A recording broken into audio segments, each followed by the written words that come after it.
మొత్తం మీద డ్రగ్స్ మహమ్మారి మొత్తం కూడా రాష్ట్ర వ్యాప్తంగా కాకుండా దేశవ్యాప్తంగా మొత్తం కూడా వేధిస్తున్నటువంటి పరిస్థితి.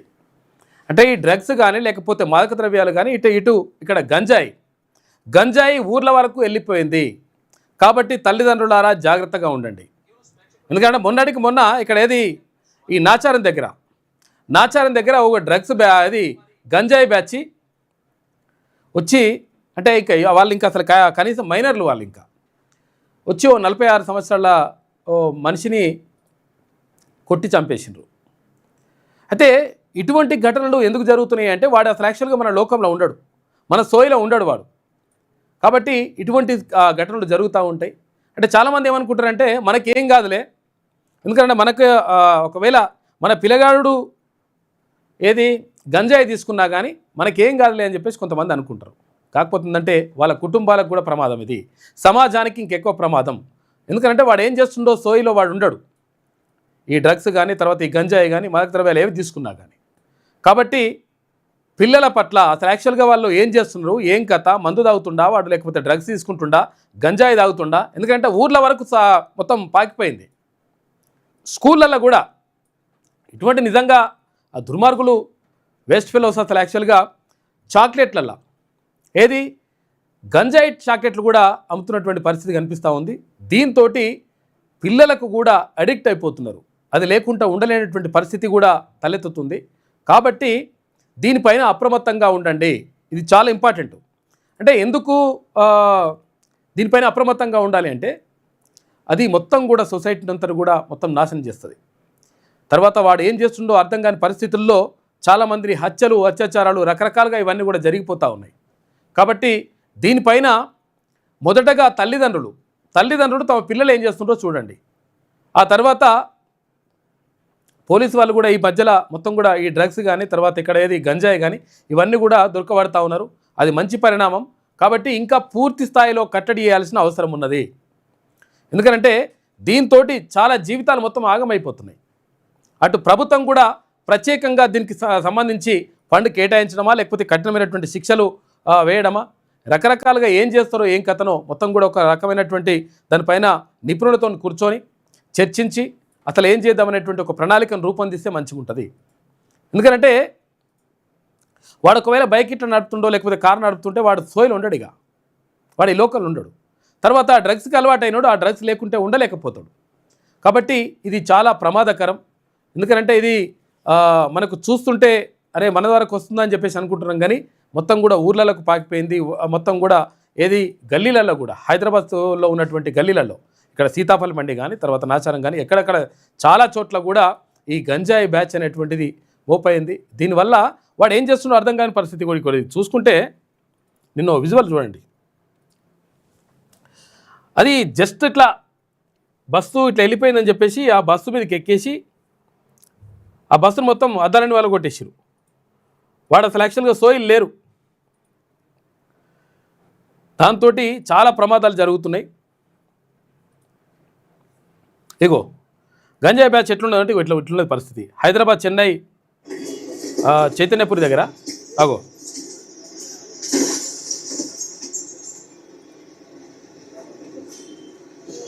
హైదరాబాద్ చైతన్యపురి పోలీస్ స్టేషన్ పరిధిలోని కొత్తపేట మెట్రో పిల్లర్ 1629 వద్ద గంజాయి మత్తులో పటాన్ చెరువు నుంచి ఏపీ వెళ్తున్నట్టు ప్రైవేట్ బస్సును ధ్వంసం చేసిన యువకులు ఎవరు అంటే ఈ గంజాయి బ్యాచ్ అనమాట.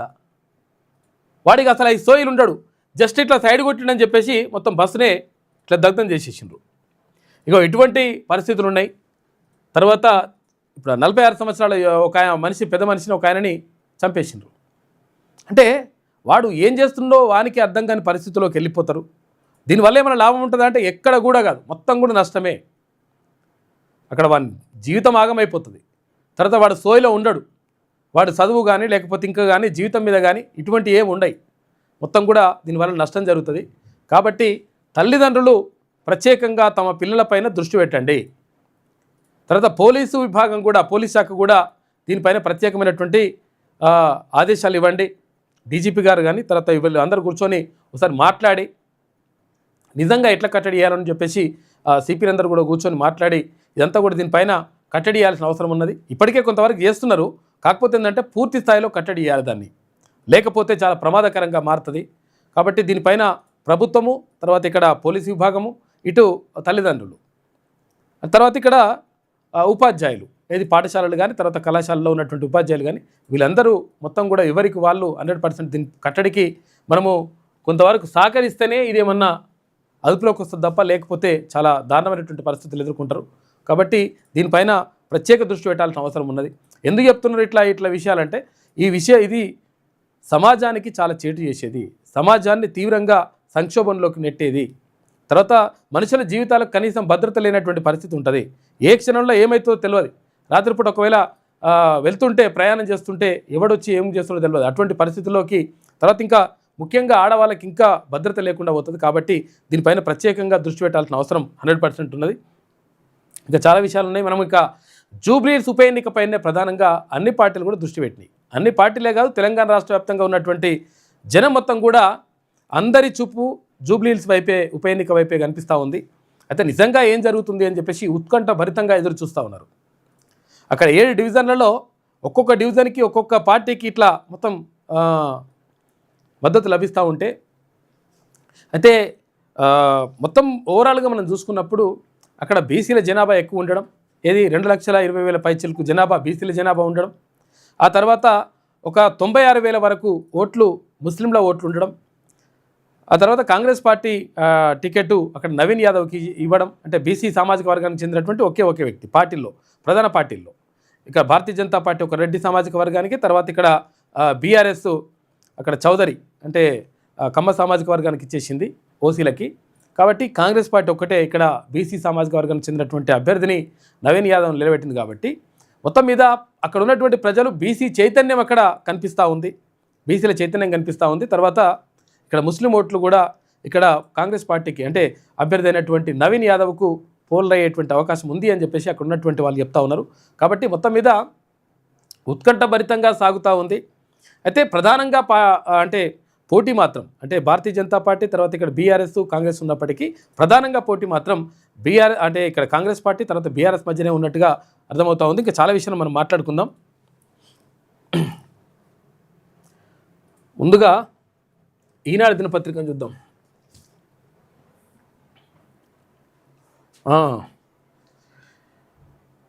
చిట్టీలు ఎన్నొచ్చినా పట్టు మనదే అని చెప్పేసి ఒక ప్రత్యేక కథనం వేసింది ఈనాడు దినపత్రిక. చిట్టీలు అంటే ఏంది? ఇది రోబో సినిమాలో చిట్టి అంటారు, అదని రోబోని చిట్టి అంటారు అన్నమాట, చిట్టి రోబో. అట్లా ఏ వచ్చినా కానీ మనకు ఇదే పట్టు ఉంటుందని చెప్పి చెప్తా ఉన్నారు. అంటే ఇప్పుడు భవిష్యత్తులో మొత్తం కూడా రోబోలే ఎక్కువగా ఉండేటువంటి ప్రమాదం ఉందంట, పరిస్థితులు ఉంటాయంట. ఎందుకంటే ఒకవేళ 1,000 కోట్ల వరకు జనాభా వెళ్ళిపోతే 2060 వరకు 1,000 కోట్ల వరకు జనాభా పెరిగితే 3,000 కోట్ల వరకు ఏవి ఉంటాయంట రోబోలు. అంటే రోబోల జనాభానే ఎక్కువైతే అటువంటి పరిస్థితులు ఉంటాయని చెప్పేసి ఒక ప్రత్యేక కథనం వేసింది.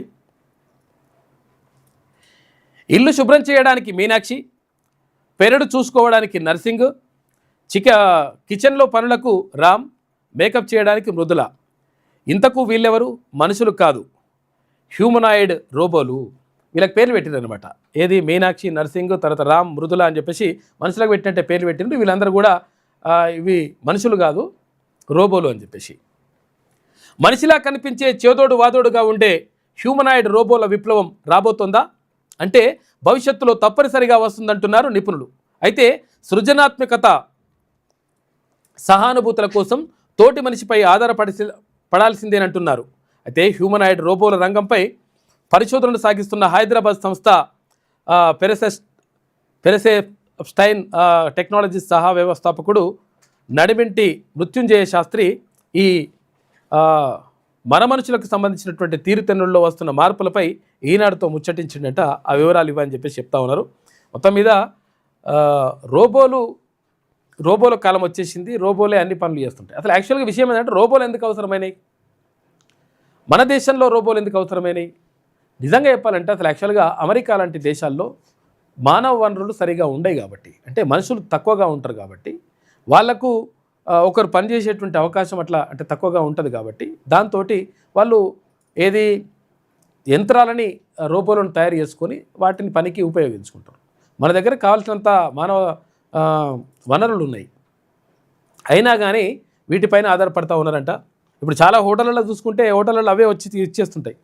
ఏది మటన్ బిర్యానీ కావాలంటే, చికెన్ బిర్యానీ కావాలంటే ఇట్లా వచ్చేస్తే డర్మాలు వచ్చేసి మన టేబుల్ కాడికి వచ్చేసి ఉంటుంది కొన్ని హోటళ్ళల్లో మనం చూసుకుంటే. ఇల్లు శుభ్రం చేయడం, వంట లాండ్రీ వంటి రోజువారీ పనులను హ్యూమనాయిడ్ రోబోలు చేసే రోజు ఎంతో దూరం లేదు. 2060 నాటికి వీటి సంఖ్య 300 కోట్లకు చేరొచ్చని అంచనా వేస్తున్నట. అప్పటికి ప్రపంచ జనాభా 1000 కోట్లు అనుకుంటే ప్రతి ముగ్గురిలో ఒకరి వద్ద రోబో ఉంటుందంట.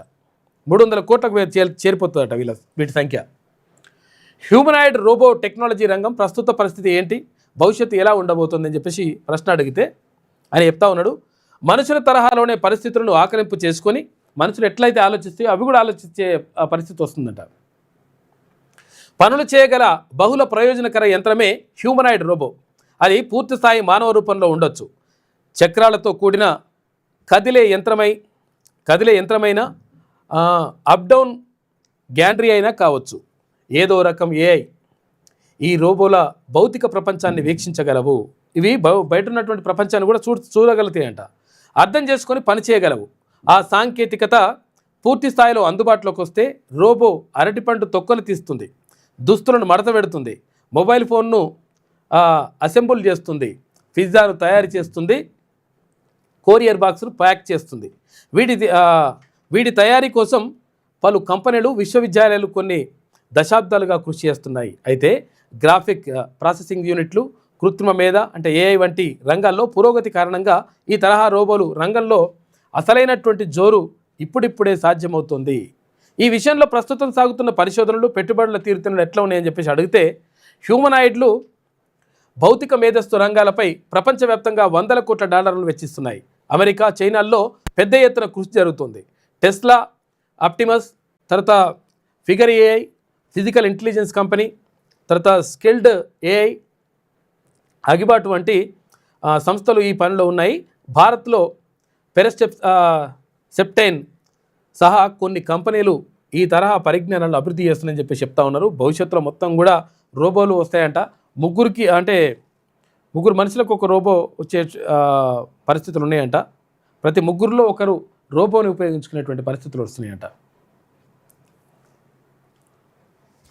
అందరి నోట జూబ్లీ హిల్స్ నేటితో ఉప ఎన్నిక ప్రచారానికి తెరబడుతుంది. ఇలా సాయంత్రం 5 గంటలకు అహరహం శ్రమిస్తున్న కాంగ్రెస్, భరాసా, తర్వాత భాజపా 2 తెలుగు రాష్ట్రాల్లో ఉత్కంఠ రేకెత్తిస్తున్న జూబ్లీ హిల్స్ ఉప ఎన్నికలో ప్రచారం పతాక స్థాయికి చేరింది. 2 రాష్ట్రాల్లోనే ఎందుకు రాసిరంటే, ఇక్కడ మాగంటి సునీత ఉంది, మాగంటి గోపీనాథ్ వల్ల సతీమణి మాగంటి సునీత ఉంది కదా, ఆమెది ఏపీ కాబట్టి 2 రాష్ట్రాల్లో ఉత్కంఠ అని రాసుకొచ్చింది అన్నమాట. ఈమె భరాసా, కాంగ్రెస్, భాజపా అహరహం శ్రమిస్తున్నాయి.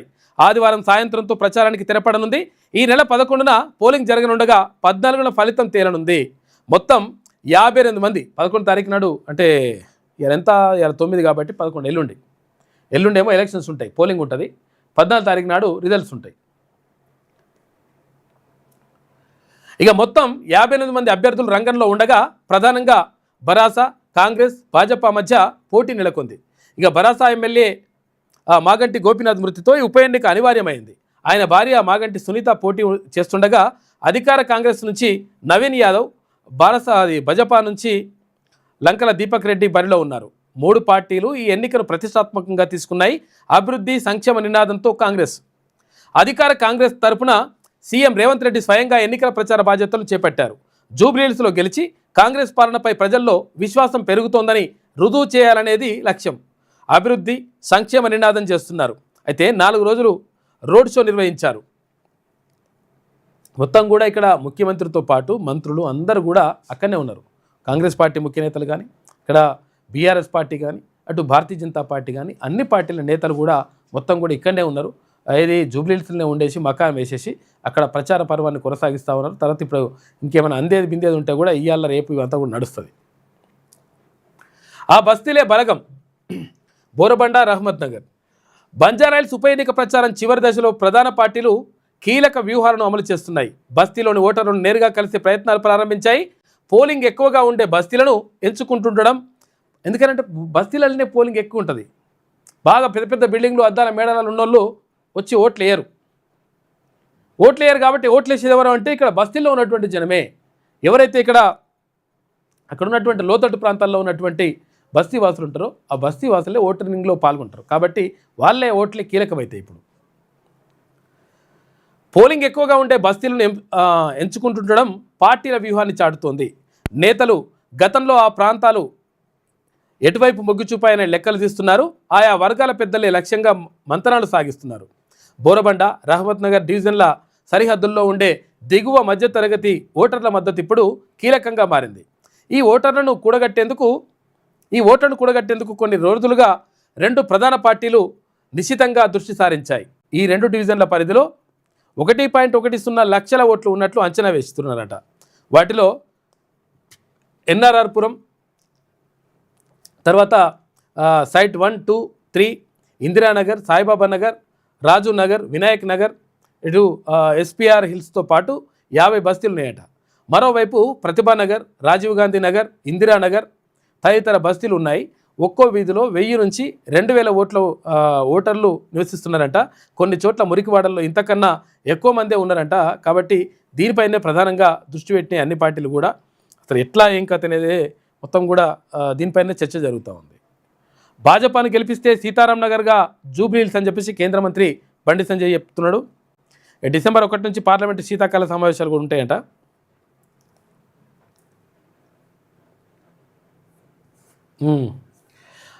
లౌకిక పునాదులపై ఏర్పడిన పార్టీ కాంగ్రెస్. ఉప ముఖ్యమంత్రి భట్టి విక్రమార్క జూబ్లీహిల్స్లో అమాత్యుల ప్రచారం. అమాత్యులు అంటే మంత్రులు. కాంగ్రెస్ పార్టీ లౌకిక పునాదులపై ఏర్పడిందని, సమాజంలోని అన్ని వర్గాల ప్రజల అభ్యున్నతి కోసం పనిచేస్తుందని ఉప ముఖ్యమంత్రి భట్టి విక్రమార్క అన్నారు. ఇందిరమ్మ ప్రజాప్రభుత్వాన్ని ఆశీర్వదించడానికి క్రైస్తవ ప్రతినిధులు సమావేశం కావడం శుభపరిణామం అన్నారు. అయితే జూబ్లీహిల్స్ ఇంటర్నేషనల్ సెంటర్లో శనివారం కాంగ్రెస్ అభ్యర్థి నవీన్ యాదవ్కు మద్దతుగా నిర్వహించిన పాస్టర్ల సమావేశంలో భట్టి పాల్గొన్నారు. జూబ్లీహిల్స్ ఉప ఎన్నికలో కాంగ్రెస్ విజయానికి సహకరించాలని కోరారు. తమ పార్టీ అభ్యర్థి గెలుపునకు ప్రత్యేక ప్రార్థనలు చేయాలని ఇక్కడ ఉప ముఖ్యమంత్రి అభ్యర్థించిండట. సమావేశంలో ప్రసంగిస్తున్న ఉప ముఖ్యమంత్రి భట్టి విక్రమార్క చిత్రంలో పొంగులేటి శ్రీనివాసరెడ్డి, వేం నరేందర్ రెడ్డి. మిస్టర్ రేవంత్ రెడ్డి, నేను భయపడను. మీ హామీల గురించి జవాబు ఇవ్వకుండా నా మీద తప్పుడు ఆరోపణలా? తెలంగాణ అభివృద్ధిపై నాకు మీ సర్టిఫికేట్ అవసరం లేదు అని చెప్పేసి కేంద్ర మంత్రి కిషన్ రెడ్డి అంటున్నట. సభలో మాట్లాడుతున్న కిషన్ రెడ్డి చిత్రంలో అభ్యర్థి దీపక్ రెడ్డి, ఈటల రాజేందర్, మహేశ్వర్ రెడ్డి, రఘునందన్ రావు. తెలంగాణలో భాజపా అసలు ఆట ఇంకా మొదలు కాలేదని ఎప్పుడైతుందో మరి. ఆట మొదలు పెట్టాక కాంగ్రెస్ భరోసా పార్టీ నేతల కింద ఉన్నటువంటి భూమి కదులుతుందని, రానున్న రోజుల్లో అసలు ఆట మొదలుపెట్టి భాజపా సత్తా ఏంటో చాటుతామని కేంద్ర మంత్రి కిషన్ రెడ్డి అన్నారు. జూబ్లీహిల్స్ ఉప ఎన్నికల్లో కాంగ్రెస్ ఓడిపోతుందనే భయంతో ఇట్లా చేస్తుందని చెప్పేసి ఆయన ఆరోపిస్తూ ఉన్నాడు. విషయం ఏంటంటే నిజంగా భారతీయ జనతా పార్టీకి మంచి అవకాశాలు ఉండే, అంటే సరే జూబ్లీహిల్స్ అనే విషయం పక్కకు పెడితే రాష్ట్ర వ్యాప్తంగా అవకాశాలు ఉండే. మొత్తం ఊర్లలోకి వెళ్ళి మొత్తం గ్రౌండ్ లెవెల్లో ప్రచారం ఇట్లా చేసుకుంటే, కానీ అటువంటిది మరి చేస్తలేరు. మరి నాయకులే మరి కొంచెం పబ్లిక్లోకి వెళ్ళే నాయకులను పక్కకు పెట్టేసి తర్వాత కొంతమంది నాయకులు తీసుకొచ్చేస్తున్నారు. వాళ్ళు హైదరాబాద్కే పరిమితం అయిపోతారు.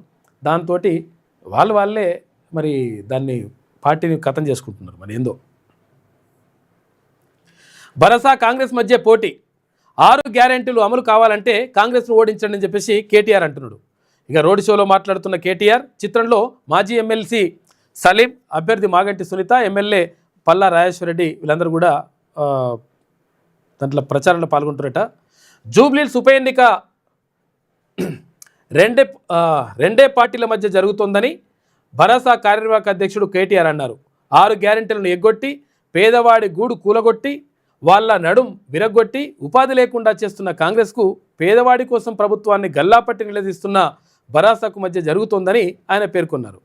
ఇప్పుడు ఇవన్నీ పేదవాడి నడ్డిరగొట్టి, ఇప్పుడు పేదవాళ్ళు మంచి ఎందుకు కాలేదు? మరి 10 ఏళ్ళు మీరే ఉంటారు కదా. ఈ 10 ఏళ్ళు ఎమ్మెల్యే కూడా మీ వాళ్ళే ఉండే కదా.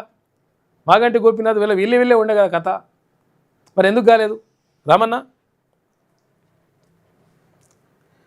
పేదవాడి కోసం ప్రభుత్వాన్ని గల్లాపట్టి నిలదీస్తున్న భరోసా మధ్య జరుగుతోందని ఆయన పేర్కొన్నారు. భరోసా కారుకి కాంగ్రెస్ బుల్డోజర్ మధ్య జరుగుతున్న ఎన్నికలని అభివర్ణించారు. 6 గ్యారెంటీలు అమలు కావాలంటే కాంగ్రెస్ను ఓడించాలని పిలుపునిచ్చారు. జూబ్లీహిల్స్ నియోజకవర్గంలోని ఎర్రగడ్డ డివిజన్లో శనివారం నిర్వహించిన రోడ్ షోలో కేటీఆర్ ప్రచారం నిర్వహించింది నిన్న. దీనికి సంబంధించినటువంటి వార్త.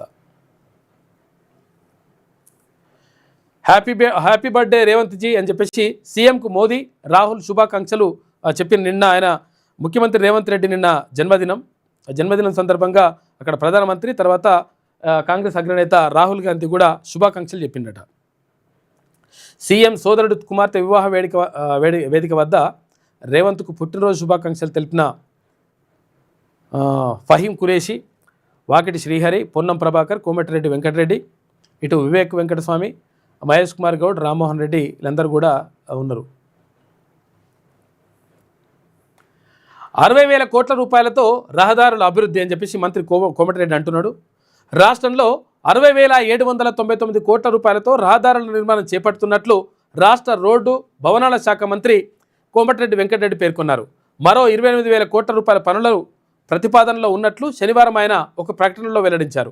10,000 కోట్ల రూపాయలతో హైదరాబాద్ విజయవాడ జాతీయ రహదారిని విస్తరిస్తున్నాం. 36,000 కోట్ల రూపాయలతో ప్రాంతీయ వలయ రహదారి అంటే త్రిపుల్-ఆర్ను 6 వరుసలుగా ఏర్పాటు చేయబోతున్నాం. 11,399 కోట్ల రూపాయలతో హ్యామ్ రోడ్లకు త్వరలో టెండర్లు పిలుస్తున్నాం. Mannanur, Srisailam, future city, Bandar port వరకు గ్రీన్ఫీల్డ్ హైవే పనులు ప్రతిపాదనలో ఉన్నాయి. రహదారుల నిధుల మంజూరుకు అనుమతులు తెలిపిండని చెప్పేసి ముఖ్యమంత్రి చెప్పినట్టుగా ఇక్కడ కోమటిరెడ్డి వెంకటరెడ్డి చెప్తా ఉన్నాడు. మరి ఎప్పుడు కంప్లీట్ చేస్తారో ఏం కథనో చూడరు మరి అవి.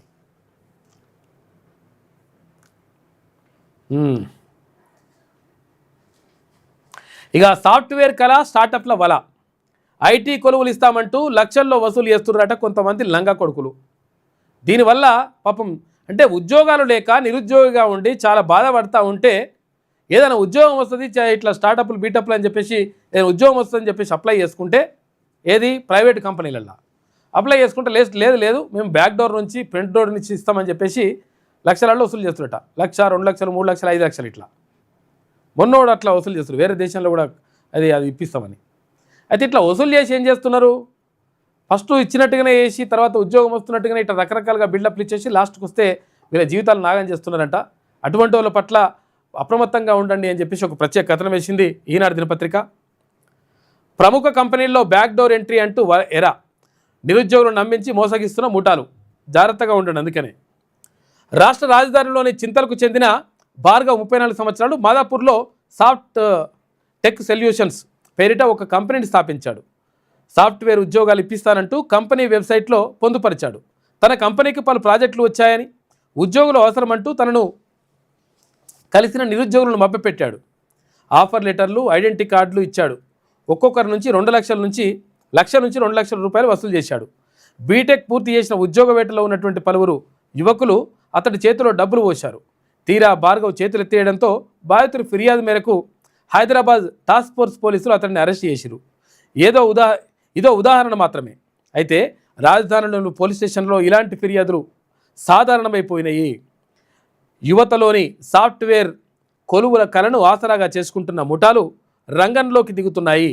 ఒక సొల్యూషన్స్ కంపెనీ పేరిట 800 మంది, ఐటీ టెక్నాలజీస్ కంపెనీ పేరిట 600 మంది, ఇలా వేల సంఖ్యలో బాధితులు మోసపోతున్నారు.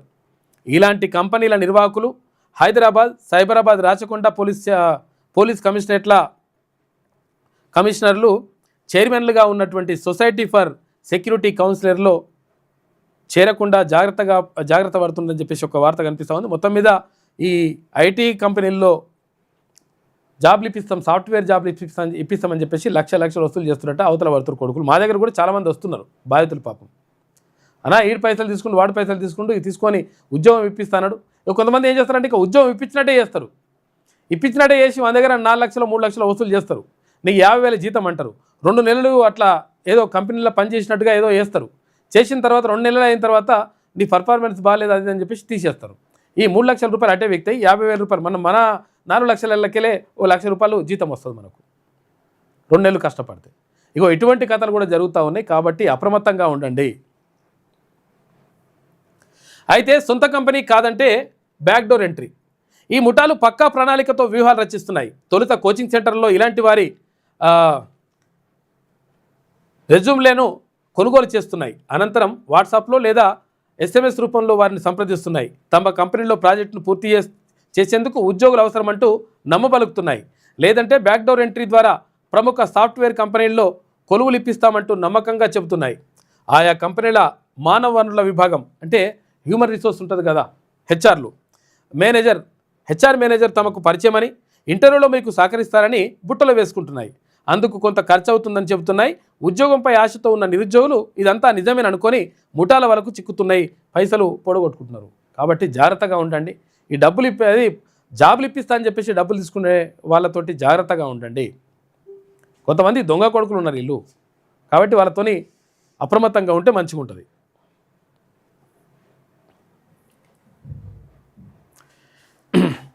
ఇక లాంచీ ఎక్కేద్దామా, శ్రీశైలం వెళ్ళొద్దామా అని చెప్పేసి ఇక్కడ దాంట్లో పడవలో వెళ్ళిపోవచ్చు అంట, స్టీమర్లో. అటువంటి సౌకర్యం కూడా ఉందని చెప్పేసి ఒక ప్రత్యేక కథనం వేసింది ఈనాడు దినపత్రిక. ఇక న్యాయ పరిభాషను సరళీకరించాలి, 100% సరళీకరించాలి. ఎందుకంటే సులభంగా న్యాయం అందేందుకు ఇది దోహదం చేస్తుంది. తీర్పుల అనువాదనలో సుప్రీంకోర్టును హైకోర్టులో అనుసరించాలి. జాతీయ సదస్సులో ప్రధాని మోడీ మాట్లాడాడు. న్యాయ పరిభాషను సరళీకరించాలి. నిజంగా కూడా మనకు అర్థం కాని భాష ఎందుకునండి, అర్థం కాని భాష వేద్దాం అన్నట్టు అసలు యాక్చువల్గా పనికిరాదు. అయితే గతంలో ఉంటుండే అసలు యాక్చువల్గా ఇది వాడుక భాష. అంటే వాడుక భాషకు సంబంధించి అక్కడ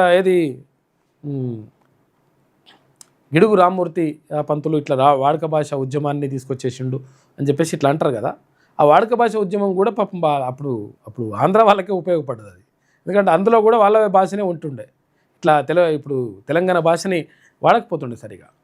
కాబట్టి ఏదైనా కానీ ప్రజలకు అర్థమైనటువంటి భాషలు ఉండాలి. ఇప్పుడు అపర్వతం రమేష సకరణ బాడి 7 మాసములు వానకాలము తదుత్తర మాస చతుష్టయంపు తక్కిన యొక్కండు మంచియే కాక ఇంకేమైనా కలిగొండు ఆ దేవేగుడు డిస్ట్రిబ్యూట్ బరకాత్ర నెక్కుత్తర క్రియా అత్యావిల దారుణ సీకొని ఆమె పై గవిసినంటే ఏం అర్థం కాదు లెక్క. ఆ నీలగిరి పర్వతంలో 6 నెలలు చలికాలం ఉంటుంది, 6 నెలలు ఎండాకాలం ఉంటుంది. ఇటు ఉంటుంది పరిస్థితి అని చెప్తే ఈజీగా అర్థమవుతుంది. ఈ అర్థం కాని భాషలు అపర్వతం రమేష బాడికి 7 మాసములు వానకాలము తదుత్తర మాస చతుష్టయంపు తక్కిన ఎక్కండు మంచియే కాక ఇంకేమైనా కలిగి ఉండంటే ఏం అర్థం కాదు లెక్క. అటువంటి భాషలు పెట్టేసి ఇప్పుడు న్యాయశాస్త్రంలో కూడా అటువంటి భాషలు టెర్మినాలజీ అటువంటిది ఉంటే ఏం అర్థం కాక ఏం సంతకం పెట్టాలన్నా ఏం చేయాలనో అర్థం కాదు. కొంతమంది లాయర్లు అడ్వకేట్లు ఏం చేస్తున్నారో కొంతమంది అది అపోజిట్కి అనుకూలంగా సంతకాలు పెట్టిస్తుంది. ఇటువంటి కథలు కూడా జరుగుతున్నాయి. కాబట్టి న్యాయ పరిభాషలో 100% మార్పులు రావాల్సిన అవసరం ఉంది. సరళంగా ఉండాలి, అందరికీ అర్థమయ్యేటట్టు ఉండాలి. ఏదైనా కానీ అర్థం కాకపోతే ఎందుకు అది పాండిత్యం మస్తుగా ఉంటుంది. ఏం చేసుకుంటావు పాండిత్యం ద్వారా అంటే అప్పట్లో రాజుల కాలంలో తెలుగు భాషకు సంబంధించి కానీ లేకపోతే ఇంకొన్ని వాటికి సంబంధించి కానీ పాండిత్యం ప్రత్యేకంగా దానికి ఒక వేడుకలాగా తర్వాత ఒక గొప్ప విషయంలాగా చూసేటోళ్ళు. అసలు అంతవరకు ఓకే. కానీ నిజ జీవితంలోకి వచ్చినప్పుడు 100% సరళంగా ఉండాలి, సులభంగా అందరికీ అర్థం కావాలి. పండితులకు కాదు కావాల్సింది, పామరులకు అంటే కింది స్థాయిలో ఉన్నటువంటి చదువురాని వాళ్ళకు కూడా మన భాష అర్థం కావాలి. ఆ ఉద్దేశంతో అసలు యాక్చువల్గా క్యూనూస్ చెప్పేది కూడా అదే భాషలో. ఎందుకు అసలు యాక్చువల్గా ఇక్కడ కిందికి దిగి తర్వాత ఇవన్నీ కూడా చెప్తున్నామంటే ఇక్కడ మన భాష అనేటువంటిది ప్రజలకు ఈజీగా అర్థం కావాలి, వాళ్ళకి రీచ్ కావాలి. బడ్జెట్ అంటే ఏదో అసలు బ్రహ్మ పదార్థం లెక్క అనుకోకుండా బడ్జెట్ అంటే ఏముంటుంది, మన ఇంట్లో ఎవరైతే ఇల్లాలు ఉంటుందో, ఎవరైతే కుటుంబాన్ని నడిపేటువంటి స్త్రీ ఉంటుందో ఆమె ఒక ప్రణాళిక చేసుకుంటుంది. 20,000 జీతం వస్తే 20,000 జీతంలో ఎట్లా ఇల్లును ఆ నెల జీతం ఎట్లా ఏ వస్తువుకి ఎంత ఖర్చు చేయాలి, ఏం కథ, ప్రయాణాలు ఏంటి, తర్వాత అత్యవసర ఖర్చులకి ఏంది, వైద్యానికి ఏంది, దీనికి ఏంది, దానికి ఏంది అని ఒక ప్లాన్ చేసుకుంటుంది. అట్లా రాష్ట్రానికి సంబంధించి కానీ దేశానికి సంబంధించి కానీ ఒక ప్రణాళికబద్ధంగా చేసుకోవడాన్ని బడ్జెట్ అంటారు.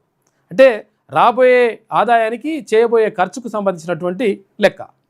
అందుకని మనం అట్లా ఈ క్యూనూస్ కూడా ప్రత్యేకంగా అట్లా అందరి భాషలోకి వెళ్ళి అంటే కింది స్థాయిలో చదువు రాకున్నా కానీ నిరక్షరాస్యులైన వాళ్ళకు కూడా ఈజీగా అర్థం కావాలి, గ్రామీణ ప్రాంతంలో ఉన్నటువంటి వాళ్ళకు కూడా అర్థం కావాలనే ఉద్దేశంతో అట్లా చేస్తూ ఉంది. కాబట్టి న్యాయ పరిభాషలో 100% సరళీకరించాల్సినటువంటి అవసరం 1000% ఉన్నది.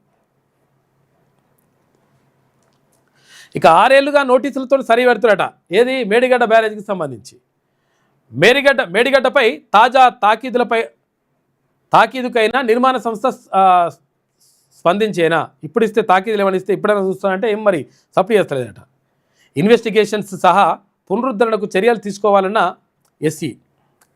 మేడిగడ్డ బ్యారేజీకి నష్టం వాటిల్లినట్టు గుర్తించి ఇప్పటికీ 6 ఏళ్ళు అయింది. అప్పటి నుంచి ఇంజనీర్లు ఒకవైపు నోటీసులు జారీ చేయడం, ఇంకోవైపు నిర్మాణ సంస్థకు అనుకూలంగా ధృవీకరణ పత్రాలు ఇవ్వడం చేస్తూ వచ్చారు. పనులు చేయకుంటే కఠిన చర్యలు తీసుకుంటామంటూ తాజాగా మరోమారు నోటీసులు ఇచ్చిండ్రట. బ్యారేజీ దిగువన దెబ్బతిన్నట్లు మొదట గుర్తించినప్పటి నుంచి రాసిన పలు ఉత్తరాల్లో పునరుద్ధరణ బాధ్యత తమది కాదంటూ నిర్మాణ సంస్థ పేర్కొంటూ వచ్చింది. అయినా ఎలాంటి చర్యలు తీసుకోకపోగా ఇంజనీర్లు అన్ని రకాలుగా సహకరించారు. ఇప్పుడు ఇన్వెస్టిగేషన్ సహా పునరుద్ధరణకు సంబంధించినటువంటి బాధ్యత మీదేనని, ఈ మేరకు చర్యలు తీసుకోవాలంటూ ఎస్సీ ఇచ్చినటువంటి నోటీసుపై నిర్మాణ సంస్థ ఎలా స్పందిస్తుందన్నది చర్చనీయాంశంగా మారింది. ఏమని చెప్పినప్పుడు బీఆర్ఎస్ ప్రభుత్వం ఏమని చెప్పింది, ఒకవేళ కుంగిపోయింది కూలిపోయింది అని అయితే నిర్మాణ సంస్థ ఎవరైతే కాంట్రాక్ట్ తీసుకున్నాడో ఆ కాంట్రాక్ట్ తీసుకున్నాడే చూసుకుంటాడు, వాడే బాగా వేసిస్తాడు, మనం ఎందుకు పైసలు పెట్టాలి, ప్రభుత్వం నుంచి ఏం పైసలు కావు, ప్రజల పైసలు ఏం పెట్టమని చెప్పిండ్రు. తర్వాత ఏమన్నారు, లేదు పెట్టాలి, కొన్ని పైసలు అయితే ఖర్చు అవుతుంది, మనం అది పెట్టుకోవాలని మళ్ళీ చెప్పిండ్రు. తర్వాత ఇక్కడ ఆఫీసర్లు ఏం చేస్తున్నారంట, జస్ట్ నోటీసులు ఇచ్చేస్తున్నారు. వాళ్ళకు నోటీసులు ఇస్తే వాళ్ళు సపరేట్ కూకుంటే వాళ్ళకి ఆమ్యామ్యాలు అందుతే సపరేట్ కూర్చుంటారట ఆఫీసర్లు కూడా. మరి ఇప్పుడు నోటీసులు ఇచ్చేస్తూ ఉన్నారు నిర్మాణ సంస్థకు. మరి ఇప్పుడైనా పని చేస్తారా చేయరా అనే దాని మీదే బాగా అందరి మొత్తం దృష్టి ఉన్నది. చేపియాలి మరి, లేకపోతే ఎట్లుంటుంది లెక్క, పైసలు లక్షల కోట్ల రూపాయలు తీసుకుపోయి ఆయనకు పెట్టి అది కుంగితే పింగితే మరి ఓడివాడి భరించాలి ఇదంతా. ఒకవేళ సానుకూలంగా స్పందించకుంటే ఏం చేయాలన్న దానిపై నీటిపారుదల శాఖ తర్జన భర్జన పడుతోందట. ఈ నెల 3న నోటీసు పంపిన ఎస్సీ వారం రోజుల్లోగా రిప్లై ఇవ్వాలని చెప్పినట. మరి రిప్లై ఇస్తారా, వాడు ఏం చేస్తాడు ఏం కథ అనేది చూడాలి. మరి ఇక పంటి బిగువన భరించాల్సిందే, వైద్య కళాశాలలు ఏరియా ఆసుపత్రుల్లో అరకొరగా దంత వైద్య సేవలు అందుతున్నాయట. వైద్యులు పరికరాలు లేక నిరుపయోగంగా యూనిట్లున్నాయి. ప్రైవేట్లో వేల ఖర్చుతో ఇబ్బందులు పడుతున్న గ్రామీణ ప్రాంతాల్లో ఉన్నటువంటి ప్రజలు. యాక్చువల్గా ఏదైనా పన్ను నొప్పి వచ్చిందో, లేకపోతే పన్నుకు తీసేయాలనో, లేకపోతే రకరకాలుగా ఏమన్నా వస్తుంది అనుకో, పుప్పిల్లో బిప్పిల్లో అని వస్తే ఎట్లా చేయాలి వైద్యము అనుకుంటే, ఒకవేళ గవర్నమెంట్ హాస్పిటల్కి పోతే ఆడ కొన్ని చోట్ల పరికరాలు ఉంటాయి, డాక్టర్లు ఉండరు. కొన్ని చోట్ల డాక్టర్లు ఉంటారు, పరికరాలు సరిగ్గా పనిచేయాలి. ఇట్లా రకరకాలుగా ఇబ్బందులతో ఏం చేస్తారంటే, ఈ గవర్నమెంట్ హాస్పిటల్ పోతే కాదురా నాయన అని చెప్పేసి ప్రైవేటు ఈ ఉంటాయి కదా డెంటల్ హాస్పిటళ్ళు, ఈ డెంటల్ హాస్పిటల్కి పోయి ఆడికి పోయి చూపించుకుందాం అనుకుంటే ఇష్టం వచ్చిన బిల్లు, జర పన్ను తీసి పన్ను పెట్టంటే 50,000, 30,000, 40,000 ఇష్టం వచ్చినట్టుగా ఇట్లా బిల్లులు వేస్తుంటే పాపం ఏం చేయాలో అర్థం కాక పంట నొప్పికి కూడా జనం అవస్థలు పడుతున్నారు. దానికి సంబంధించినటువంటి కథనం వేసింది ఈనాడు దినపత్రిక.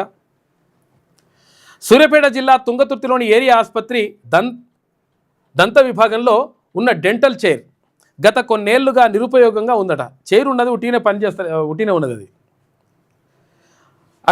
ఇక్కడ విభాగం ఉన్నప్పటికీ పంటి సమస్యలతో వచ్చే రోగులకు అవుట్ పేషెంట్ అంటే ఓపీ, ఇన్ పేషెంట్ ఐపీ సేవలు అందడం లేదు. ఒక తుంగతుర్తిలోనే కాదు, రాష్ట్రంలో వందల సంఖ్యలో సర్కార్ దవాఖానాల్లో దంత సేవలు అందడం లేదు. ఇక్కడ పంటికి సంబంధించినటువంటి సమస్యలకు సామాజిక ఆరోగ్య కేంద్రాలు, ఏరియా, జిల్లా ఆసుపత్రులు, బోధన ఆసుపత్రులు ఇలా అన్ని చోట్ల ఈ విభాగాలు నామమాత్రంగా పనిచేస్తులు లేదు, ఏం లేదు. గ్రామీణ ప్రాంతాల్లో పెరుగుతున్న సమస్యలు, రాష్ట్రంలో దంత సమస్యలతో బాధపడే వారి సంఖ్య రోజు రోజుకు పెరుగుతోంది. ముఖ్యంగా గ్రామీణ ప్రాంతాల్లో ఫ్లోరైడ్ ప్రభావం, ఇతరత్రా కారణాలతో. ఫ్లోరైడ్ ఉంటే ఏమవుతుంది, మొత్తం పనులన్నీ మొత్తం పచ్చగా అయిపోతాయి. నల్లగొండ జిల్లాలో ఇంకెక్కువ ఉంటుంది, మునుగోడులో ఇంకెక్కువ ఉంటుంది. అసలు యాక్చువల్గా ఏంటంటే ప్రపంచంలోనే అత్యంత ఫ్లోరైడ్ ప్రభావిత ప్రాంతం ఏంటంటే మునుగోడు నియోజకవర్గం. అక్కడ ఎక్కువ ఫ్లోరైడ్ ఉంటుందట, నీళ్ళల్లో ఫ్లోరైడ్ ఉంటుంది. దాంతో మొత్తం కూడా పనులు పచ్చగా ఉండడం, ఎంత తోమినా కానీ.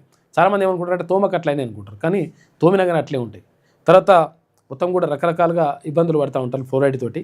అయితే ఈ పంటి సమస్యలు వస్తూ ఉంటాయి. ముఖ్యంగా గ్రామీణ ప్రాంతాల్లో ఫ్లోరైడ్ ప్రభావం, ఇతరత్రా కారణాలతో పిల్లల నుంచి వృద్ధుల వరకు బాధితులుగా మారుతున్నారు. ఈ నేపథ్యంలో ప్రాథమిక దశలో పంటి సమస్యలను గుర్తించేందుకు, వైద్యం చేసేందుకు వీలుగా 30 పడకల సామాజిక ఆరోగ్య కేంద్రాలు, 100 నుంచి 200 పడకల ప్రాంతీయ, జిల్లా ఆసుపత్రుల్లో డెంటల్ యూనిట్లు కూడా ఏర్పాటు చేసిండ్రు. కాకపోతే ఏంటంటే తుంగతుర్తిలోని ఏరియా ఆసుపత్రుల్లో నిరుపయోగంగా ఉన్న డెంటల్ చైర్ ఉన్నది. ఇట్లా పోయి కూర్చొని అది చేసుకోవాలి కానీ చేస్తులు లేదు, మనం లేదట, ఉట్టినే ఉన్నాయి. ఇది ఒక దగ్గరనే కాదు, రాష్ట్ర వ్యాప్తంగా చాలా చోట్ల ఉన్నాయి అట్ల పరిస్థితి. కాబట్టి మొత్తం ఇష్టం వచ్చినట్టుగా ప్రైవేట్లో పోతే ఇష్టం వచ్చినట్టుగా వసూలు చేస్తూ ఉన్నారు, పన్ను గుంజుతున్నాడు, పైసలు లాగుతున్నారు. జనసమ్మర్ద ప్రాంతాల నుంచి కుక్కలను తరలించండి అని చెప్పేసి సుప్రీంకోర్టు చెప్తా ఉంది. ఇన్ని కుక్కల్ని తరలించడం కంటే బస్టాండ్నే ఊరవతలకు పంపిస్తే మంచిగా ఉంటుందని చెప్పి చెప్తున్నట, సజెస్ట్ చేస్తున్నాడు. ఎందుకంటే బస్టాండ్ మొత్తం కుక్కలైనట పరిస్థితి. ఇది ఈనాడులో ఉన్నటువంటి ప్రధాన కథనాలు. అయితే ఒకసారి వెలుగుతిరి పత్రిక చూద్దాం. ఇక ప్రొఫెసర్ కంచాయలయ్య షెఫర్డ్ రాసిన ప్రత్యేక కథనం అంట, మన ఆడ హీరోలు అని చెప్పేసి రాసిండు. ఏది ఇక్కడ మన క్రికెట్ టీం గెలిచింది కదా, మహిళా క్రికెట్ టీం ఏది ప్రపంచ విజేతలైనరు కదా, వరల్డ్ కప్ కొట్టిరు. వచ్చే నెల 1 నుంచి పార్లమెంటు సమావేశాలు ఉంటాయంట.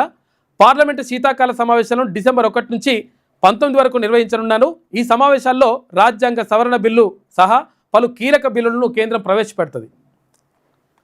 రేపటి నుంచి ఓరుగల్లులో అగ్నివీర్ సెలక్షన్స్ ఉంటాయంట. ఇండియన్ ఆర్మీలో అగ్నివీర్ జవాన్ల ఎంపిక ప్రక్రియకు ఓరుగల్లు వేదిక కానుంది. ఇక army Chennai zone Secunderabad recruitment office సమన్వయంతో ఈ నెల 10 నుంచి 22వ తేదీ వరకు సెలక్షన్స్ నిర్వహిస్తారంట. అవి వరంగల్లో జరుగుతాయట. G20 సమ్మిట్కు మేము రామ్. అగో సౌత్ ఆఫ్రికాలో ఈ నెల 22 నుంచి 23వ తేదీలో జరిగే G20 సమ్మిట్కు అమెరికా తరఫున ఎవరూ హాజరు కావడం లేదని యుఎస్ ప్రెసిడెంట్ డొనాల్డ్ ట్రంప్ చెప్పారు. దక్షిణాఫ్రికాలో మైనార్టీ ఆఫ్రికన్స్ తెగల ప్రజల హక్కులను ఆ దేశం కాలరాస్తుందని చెప్పేసి ఆరోపిస్తున్నట. కాలు రాస్తే పోయి మాట్లాడాలి కదా, రానని చెప్తున్నట. ఇండియాదే T20 సిరీస్. ఆస్ట్రేలియాతో 5 మ్యాచ్ల T20 సిరీస్ను ఇండియా 2-1తో సొంతం చేసుకుంది. శనివారం ఇరు జట్ల మధ్య జరగాల్సిన 5వ T20 మ్యాచ్ భారీ వర్షం వల్ల రద్దయింది. అంతకుముందు టాస్ ఓడి బ్యాటింగ్కు దిగినటువంటి ఇండియా 4.5 ఓవర్లలో వికెట్లు ఏం కోల్పోకుండానే 52 స్కోర్ చేసిన అనంతరం వర్షం పడ్డదంట. వర్షం పడితే డిక్లేర్ చేసి పడేసారు, ఇండియా గెలిచినట్టుగా. దాంతో మొత్తం మీద T20 సిరీస్ వచ్చేసింది.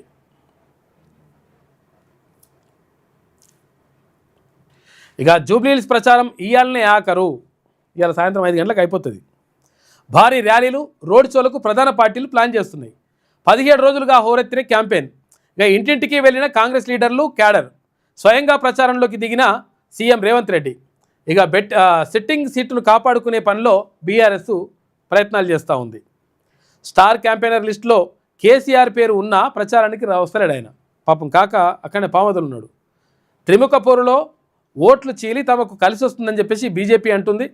ఎల్లుండి పోలింగ్ ఫలితాలు నిర్దేశించనున్న బీసీ మైనార్టీల ఓట్లు. మనం ఇందాకనే అనుకున్నాం కదా, బీసీల ఓట్లు మైనార్టీల ఓట్లే కీలకంగా ఉంటాయి ఇక్కడ. జూబ్లీహిల్స్ హీటెక్కింది. 17 రోజులుగా హోరాహోరీగా సాగుతున్న బైపోల్ ప్రచారం ఆదివారం సాయంత్రంతో ముగియనుంది. ఇవాళ సాయంత్రం గెలిపే లక్ష్యంగా బరిలోకి దిగిన ప్రధాన పార్టీలు కాంగ్రెస్, బీఆర్ఎస్, బీజేపీ చివరి రోజు భారీ ర్యాలీలు, రోడ్ షోలకు ప్లాన్ చేసుకున్నాయి. అయితే స్థానిక ఎమ్మెల్యే మాగంటి గోపీనాథ్ అకాల మరణంతో ఈ ఉప ఎన్నిక అనివార్యమైంది. అయితే గత నెల 13న నోటిఫికేషన్ విడుదలైంది. ఈ నెల 11న పోలింగ్ జరగనుండగా, అంటే ఎల్లుండే 14న ఓట్ల లెక్కింపు ఉంటుంది. 3,92,000 ఓట్లున్నటువంటి ఈ హై ప్రొఫైల్ నియోజకవర్గంలో గెలుపు ప్రతిష్టాత్మకంగా మారడంతో అధికార పార్టీ కాంగ్రెస్, ప్రతిపక్ష పార్టీలైన బీఆర్ఎస్, బీజేపీ లీడర్లు జోరుగా ప్రచారం చేస్తున్నారు. ఇప్పుడు ప్రచార గడువు ముగియడంతో చివరి హస్తంగా పోల్ మేనేజ్మెంట్ పైన నాయకులు ఫోకస్ పెట్టారు. ఇక స్కీమ్లతో జనంలోకి కాంగ్రెస్. జూబ్లీహిల్స్ సెగ్మెంట్లో ఇప్పటికే ఇంటింటి ప్రచారం పూర్తి చేసిన కాంగ్రెస్ చివరి రోజైన ఆదివారం కూడా ప్రతి గడపకు వెళ్లాలని నిర్ణయించింది. ఇందుకోసం మంత్రుల ఆధ్వర్యంలో నేతలు, కార్యకర్తలు ఇంటింటికి వెళ్ళి 2 ఏళ్లలో ప్రభుత్వం చేసిన అభివృద్ధి సంక్షేమ కార్యక్రమాలను వివరించాలని చెప్పేసి చూస్తూ ఉన్నారట. అధికార పార్టీ అభ్యర్థిని గెలిపిస్తే బాగుంటుంది అని చెప్పేసి అనుకుంటున్నట్ట పబ్లిక్. తర్వాత ఇంకొకటి ఏంటంటే, దీనికంటే ఎక్కువ ఇంకోటి ఏంటంటే, ఇక్కడ బీసీ సామాజిక వర్గం నుంచి ఒక్కడే అభ్యర్థి ఉన్నాడు కాబట్టి ఇది నవీన్ యాదవ్కు కలిసి వచ్చేటువంటి అంశం. ఇటు ముస్లిం ఓట్లు కూడా, అంటే ఎంఐఎం కూడా కాంగ్రెస్ పార్టీ అభ్యర్థికే మద్దతు ఇస్తూ ఉంది కాబట్టి అది కూడా ఒక కలిసి వచ్చేటువంటి అంశంగా కనిపిస్తూ ఉంది జూబ్లీహిల్స్ ఎన్నికల్లో. పోల్ మేనేజ్మెంట్పై దృష్టి. ప్రచారం ముగింపు దశకు చేరుకోవడంతో 2 రోజులుగా ప్రధాన పార్టీలన్నీ బహిరంగ సభలు, రోడ్ షోల కంటే పోల్ మేనేజ్మెంట్ వ్యూహాలకే ప్రాధాన్యం ఇస్తున్నాయి. జూబ్లీహిల్స్ నియోజకవర్గంలోని ఒక్కో పోలింగ్ బూత్కు 2 చొప్పున కీలక కార్యకర్తలను నియమించడం, ఓటర్ స్లిప్పులు సకాలంలో పంపిణీ అయ్యేలా చూడడం, చివరి నిమిషంలో ఓటర్లను పోలింగ్ కేంద్రాలకు తరలించడం వంటి అంశాలపైనే నేతలు దృష్టి సారించారు. అయితే సీఎం రేవంత్ రెడ్డి ఆదేశాలతో కాంగ్రెస్ పార్టీ నేతలు బూత్ స్థాయి కార్యకర్తలతో సమావేశం నిర్వహించి ఓటింగ్ను పెంచడానికి అవసరమైన రోడ్ మ్యాప్ను సిద్ధం చేసుకుంటున్నారు. బీఆర్ఎస్, బీజేపీ నాయకులు కూడా బూత్ స్థాయి నుంచి పోల్ మేనేజ్మెంట్కు ఏర్పాట్లు చేసుకుంటున్నారట. దీనికి మొత్తం హోరాహోరీగా అక్కడ సాగుతూ ఉంది ప్రచారం జూబ్లీహిల్స్కి సంబంధించి. ఇక శనివారం సీఎం రేవంత్ రెడ్డి పుట్టినరోజు సందర్భంగా ఆయనకు శుభాకాంక్షలు వెల్లువెత్తాయి. ప్రధానమంత్రి నరేంద్ర మోడీ, లోక్సభ ప్రతిపక్ష నేత రాహుల్ గాంధీతో పాటు పలువురు ఎక్స్ వేదికగా గ్రీటింగ్స్ తెలియజేశారు. హైదరాబాద్లో జరిగిన తన సోదరుడు తిరుపతి రెడ్డి కూతురు వివాహానికి సీఎం రేవంత్ రెడ్డి హాజరు కాగా అక్కడికి వచ్చినటువంటి మంత్రులు, నాయకులు ఆయనను కలిసి బర్త్డే విషెస్ చెప్పినట.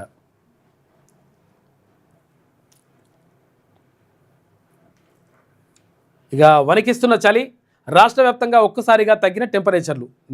నిన్న ఇవాళ కొంచెం వరకు బాగా చలి కొంచెం పెరిగిపోయింది ఒక్కటేసారి.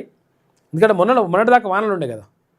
మోంతా తుఫాను ప్రభావంతో ముందే వెళ్ళిపోయిన ఈశాన్య ఋతుపవనాలు, పొడి పరిస్థితులకు తోడు చలిగాలులు. ఇక 10 జిల్లాల్లో 15 డిగ్రీలలోపే ఉష్ణోగ్రతలు నమోదవుతున్నాయంట. ఈసారి చలి తీవ్రత అధికంగా ఉంటుందని వాతావరణ నిపుణులు అంటున్నారు. చలి బాగానే ఉంటుందట ఈసారి. త్వరలో అసలు ఆట మొదలు పెడతాం. ఎప్పుడు మొదలు పెడతావు? రాష్ట్రంలో బీజేపీని అధికారంలోకి తెస్తాం అని చెప్పేసి కిషన్ రెడ్డి అంటుండు. ఇక రేవంత్, కేసీఆర్ బ్యాడ్ బ్రదర్స్, వీళ్లకు అసదుద్దీన్ తోడైండు. ఫోన్ ట్యాపింగ్ కేసు, విద్యుత్ కొనుగోళ్ల కేసు, భూముల కేసు ఏమైనాయి?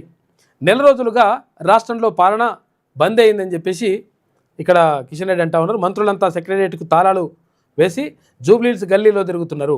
హైదరాబాద్ అభివృద్ధిపై చర్చకు సిద్ధం. రేవంత్, కేసీఆర్ రావాలని చెప్పేసి అక్కడ కిషన్ రెడ్డి అంటా ఉన్నారు. ఇక జూబ్లీహిల్స్లోనూ ఓట్ల చోరీ, బీజేపీ అండతో బీఆర్ఎస్ దొంగ ఓట్లను నమోదు చేయించిందని చెప్పేసి పీసీసీ అధ్యక్షుడు మహేష్ కుమార్ గౌడ్ అంటుండు. అందుకే ఆ పార్టీ ఇక్కడ వరుసగా 3 సార్లు గెలిచింది. మోడీ సర్కార్ పలు రాష్ట్రాల్లో ఓట్ల చోరీకి పాల్పడుతున్నదని ఫైర్.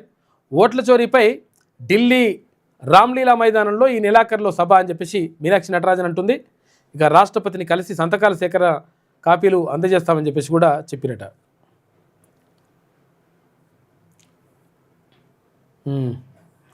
ఇక ఇదిట్లుంటే ఊరంతా కోడి కూరనేనట. చూసుకోలే ఎట్లున్నది లెక్క. పంట పొలాల్లో 1000కి పైగా, 1000 కాదు 2000 కోళ్ళట. 2000 పైగా నాటుకోళ్లను వదిలేసిన గుర్తు తెలియని వ్యక్తులు. ఇదేందో కథ అసలు అర్థం కాలే. ఏవి నాటుకోళ్ళు పెంచుతారు కదా, ఏది ఫామ్లలో పెంచుతారు కదా, ఆ పెంచిన కోళ్ళను వదిలిపెట్టిపోయారట. 2000 కోళ్ళు పట్టుకునేందుకు ఎగబడిన జనం ఒక్కొక్కరు 2 నుంచి 10 కోళ్ళు పట్టుకున్నారట. హనుమకొండ జిల్లా ఎల్కతుర్తిలో ఘటన జరిగింది. ఇది విజువల్స్ కూడా ఉన్నాయి మన దగ్గర. హనుమకొండ జిల్లాలో ఆసక్తికర ఘటన జరిగింది. ఎల్కతుర్తి మండల కేంద్రంలో గుర్తు తెలియని వ్యక్తులు 1000కి పైగా నాటుకోళ్లను వదిలేసి వెళ్ళగా వాటిని దక్కించుకునేందుకు జనాలు పరుగులు తీశారు. శనివారం తెల్లవారుజామున ఎల్కతుర్తి సిద్దిపేట నేషనల్ హైవే పక్కన అల్లి సతీష్ అనే రైతు పొలం వద్ద సుమారు 1000కి పైగా నాటుకోళ్లను ఫామ్లో పెంచినాయి వదిలేసి వెళ్ళిపోయారు. ఈ విషయం తెలుసుకున్న వివిధ గ్రామాల ప్రజలు పెద్ద సంఖ్యలో తరలివచ్చి కోళ్లను పట్టుకునేందుకు ఎగబడ్డారు. కొందరు సంచుల్లో నింపుకొని వెళ్ళారు, మరికొందరు చేతిలో పట్టుకుని వెళ్ళిరట. ఒక్కొక్కరు 2 నుంచి 10 కోళ్ళు పట్టుకుపోయినట. ఇవన్నీ విజువల్స్ కూడా ఉన్నాయి. అయితే కాకపోతే ఏంటంటే మరి ఎందుకు పెట్టిపోయారు ఏం కథ అనేది కూడా ఇప్పటి వరకు అర్థం కాలేదు. ఎందుకంటే యాక్చువల్గా ఇవి ఏమన్నా వీటికి రోగాలు ఇట్లా ఏమైనా వచ్చినాయా అని చెప్పేసి అది కూడా చూసిరట. చూసి వైద్యులు కూడా దాన్ని పరీక్ష చేస్తే కోళ్ళకు రోగాలు కూడా ఏం లేవంట. మరి ఎవరు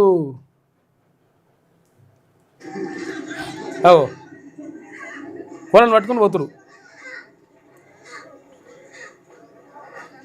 కానీ మొత్తం నాటుకోళ్ళు దొరుకుతున్నాయని చెప్పేసి అక్కడ వదిలిపెట్టిపోయారట. 2000 కోళ్ళ దాకా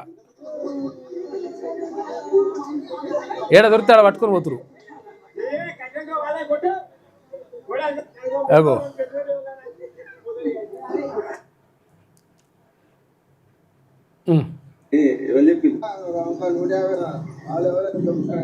మాకు కొన్ని గైడ్లైన్స్ ఉండి పడైతే అదో పరిశ్రమ ఉన్నది, అందుకని వీటి చూపించలేకపోతున్నాం. అంటే ఈ కోళ్ళను బీళ్ళను ఇవన్నీ చూపించొద్దని చెప్పేసి ఉన్నది కొన్ని. మొత్తం మీద ఇక్కడ కోళ్ళు వదిలేసిరట. వదిలేస్తే అవి మొత్తం పట్టుకొని పోయి ఊరంతా పండుగ చేసుకున్నారు.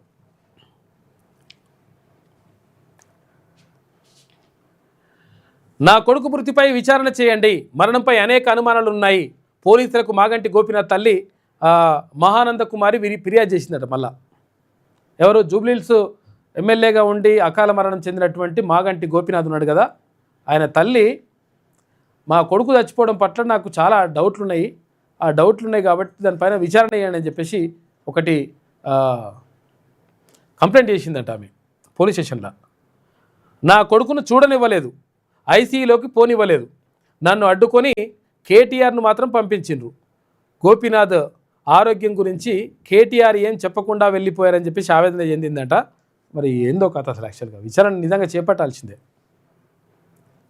తెలుస్తుంది మరి ఏం కథ జరిగిందో. ఇక ఎల్ఎన్టీ తొండి చూసుకో, ఇన్నాళ్ళు ఎక్స్పీరియన్స్ సర్టిఫికేట్ను చూపించి కంప్లీషన్ సర్టిఫికేట్ అంటూ డ్రామాలు ఆడింది. రిపేర్ల నుంచి తప్పించుకుంటూ వచ్చిన సంస్థ 5 సార్లు నోటీసులు ఇచ్చినా తమకేం సంబంధం లేదంటూ వాదనలు వినిపించింది. కంపెనీకి రామగుండం ఎస్సీ ఇటీవల రాసిన లేఖలో స్పష్టీకరణ, ఎల్ఎన్టీ చేసిన పనికి డిపార్ట్మెంట్ తలదించుకోవాల్సిన పరిస్థితి వచ్చిందని చెప్పేసి వ్యాఖ్యానించాడు ఆయన. ఇక కొత్త పనులంటూ అంచనా వ్యయం 2,591 కోట్ల రూపాయల నుంచి 4,613 కోట్లకు పెంపు అయినా ఆ అదనపు పనులను పూర్తి చేయని సంస్థ చూసుకో. ఇక ఎల్ఎన్టీ నేను చేయదని అంటున్నాడ, మరి ఎవరు చేయాలి? నువ్వు చేస్తేనే గుంగిపాయ. మేడిగడ్డ బ్యారేజీ విషయంలో నిర్మాణ సంస్థ ఎల్ఎన్టీ అడుగడుగున నిర్లక్ష్యం ప్రదర్శిస్తుందన్న ఆరోపణలు వెల్లువెత్తుతున్నాయి. గత ప్రభుత్వంలోని కొందరు పెద్దలు మరికొందరు అధికారులు అండ చూసుకొని ఆ సంస్థ కనీసం ఆ సంస్థ కనీసం నిర్మాణ లోపాలను సరిదిద్దలేదని స్పష్టమవుతున్నది. అంతేకాదు పనులు పూర్తి చేయకుండా కంప్లీషన్ సర్టిఫికేట్ కోసం ఒత్తిడి తెచ్చుకొచ్చినట్లుగా ఇప్పటికే జ్యుడిషియల్ కమిషన్ ఎంక్వైరీలో తెలిసింది. కంప్లీట్ కాకుండా కానీ కంప్లీట్ అయినట్టుగా సర్టిఫికేట్ ఇరని చెప్పేసి ఊరికే అడిగినట్టు అక్కడ ఊరికే పోయి అటువంటి కథ చేసింది. అది కంప్లీట్ కాకుండా అని చెప్పేసి కథనం కనిపిస్తూ ఉంది. కథనం కాదు, గల్లబట్టి చేపియాలి పనులు, లక్షల కోట్లు పెట్టి. ఇక వడ్ల కొనుగోళ్లపై బీహార్ ఎలక్షన్స్ ఎఫెక్ట్ పడ్డదంట. బీహార్ ఎలక్షన్స్ ఎట్లా పడతాయి ఎఫెక్ట్, మనకేం సంబంధం అని చెప్పి చాలామంది అనుకుంటారు. కాకపోతే అంటే ఇప్పుడు పొలాలలో చాలామంది బీహార్ వాళ్ళు అది వరి కోతలు కానీ తర్వాత ఇవి పనులన్నీ వేయడానికి లేకపోతే బస్తాలు మోయడానికి ఏది ఇక్కడ రైస్ మిల్లులల్లో ఇవన్నీ పనులు బీహార్ వాళ్ళు చేస్తున్నారు చాలామంది, చాలా చోట్ల జరుగుతుంది. అయితే దీంతో ఏమవుతుంది, ఇప్పుడు బీహార్ ఎన్నికలు ఉండడంతో వాళ్ళు బీహార్ పోయిరట ఏది ఓటు వేయడానికి. 11 తారీఖు నాడు ఎలక్షన్స్ ఉన్నాయి మళ్ళీ. అయితే పోయినరు వాళ్ళు ఓవడంతో చాలా ఇబ్బంది అవుతుందంట. దానికి సంబంధించినటువంటి కథనం కనిపిస్తూ ఉంది. ఓటేసేందుకు వెళ్ళిన ఆ రాష్ట్ర కూలీలు హమాలీలు లేక మిల్లుల్లో లోడింగు అన్లోడింగ్ ఇబ్బందులు పడుతున్నారట. కూలీలు లేక కొనుగోలు సెంటర్లలో ఆగుతున్న కాంటాలు. రాష్ట్ర వ్యాప్తంగా ధాన్యం కొనుగోళ్లపై ప్రభావం పడుతున్నది. ఇక రాష్ట్రంలో ధాన్యం కొనుగోళ్లపై బీహార్ ఎలక్షన్స్ ఎఫెక్ట్ పడింది. రాష్ట్రంలో సుమారు 2,000 దాకా రైస్ మిల్లులు ఉండగా చాలా చోట్ల బీహార్ కూలీలే అమలుగా పనిచేస్తున్నారు. వీరిలో చాలామంది బీహార్ ఎన్నికల కోసం సొంత రాష్ట్రాలకు తరలి వెళ్లడంతో మిల్లుల్లో లోడింగ్ అన్లోడింగ్ నిలిచిపోయి లారీలన్నీ మిల్లుల వద్దే బారులు తీరుతున్నాయట.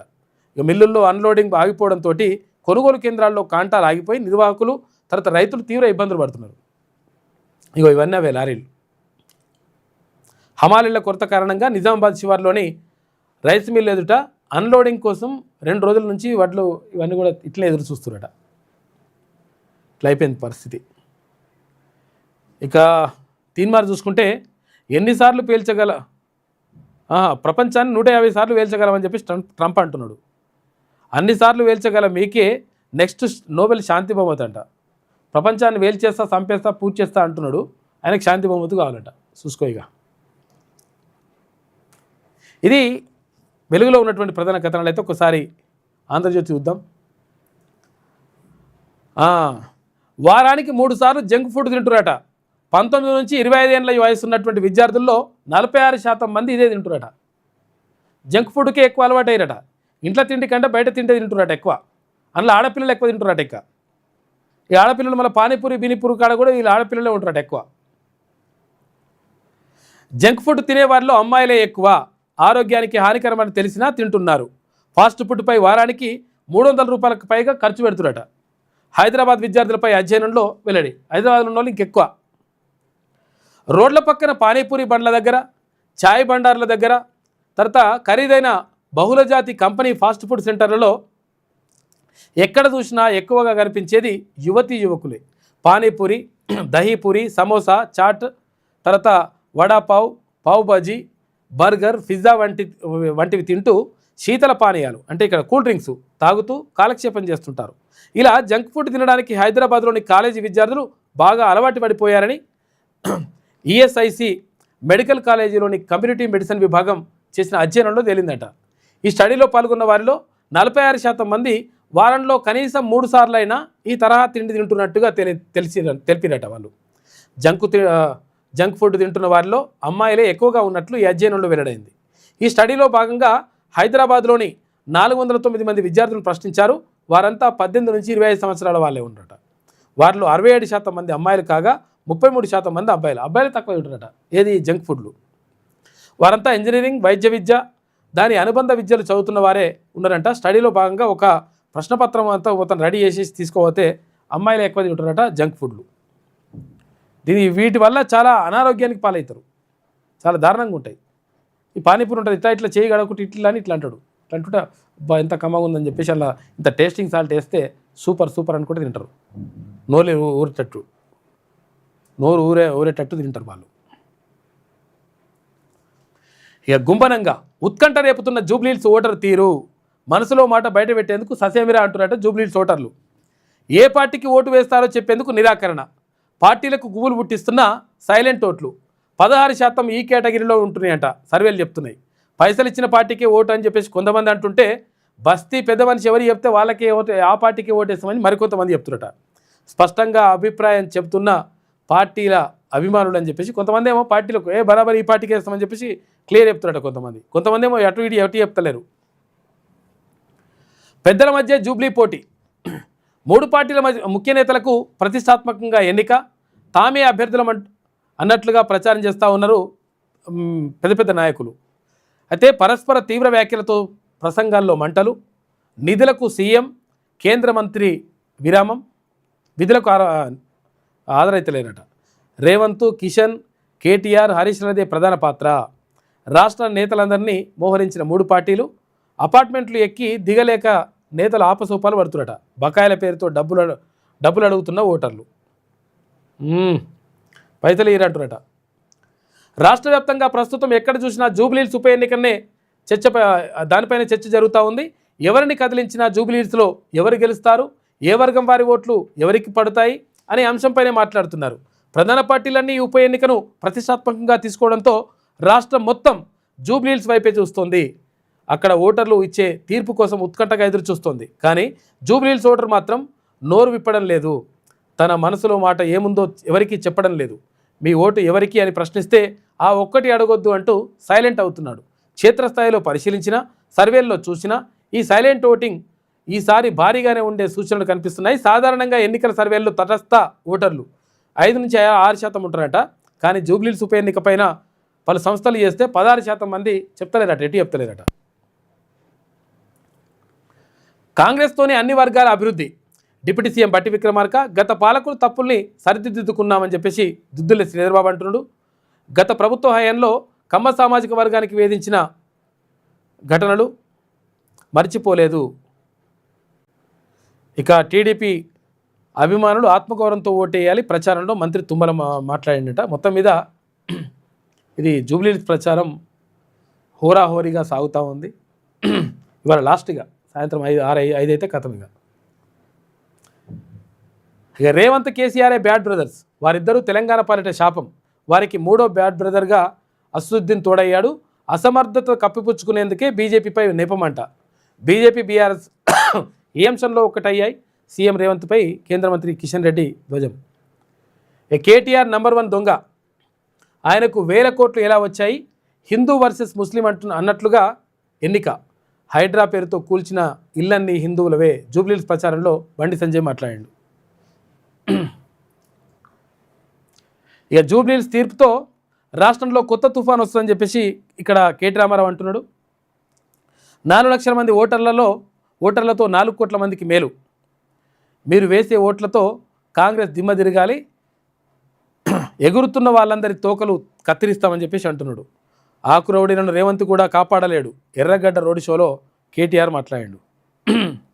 కిషన్ రెడ్డి రేవంత్ది ఫెవికాల్ బంధం అంట. ఎస్సీ ఎస్టీ బీసీల సంక్షేమం ఉత్తమాటే అని చెప్పేసి హరీష్ రావు అంటున్నాడు. మరి మీరేం చేసిరే హరీష్ అన్న?